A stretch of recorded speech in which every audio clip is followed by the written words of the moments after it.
Islam today, Ummah of Muhammad alayhi salatu wasalam, is not a danger from outside. It's a danger from inside. A danger from the Jamaat, that huge Jamaat of people who have lost the capacity to think. They are located within our very midst.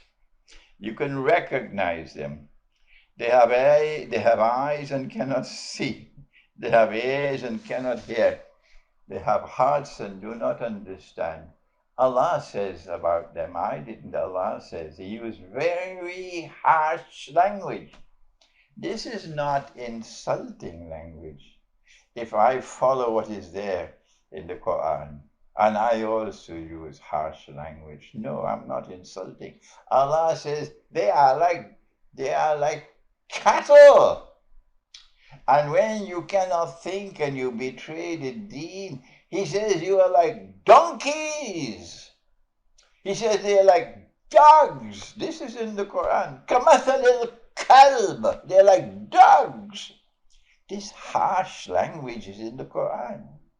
He says they are creatures, human beings, and he refers to them as dabba. Huh?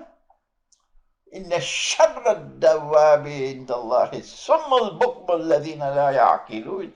The worst creatures, he said, creatures, dabba, the first creatures, the worst of them in the sight of Allah are those who have, they are deaf and they're blind and they don't think. They don't think. And so on this, the eve of the first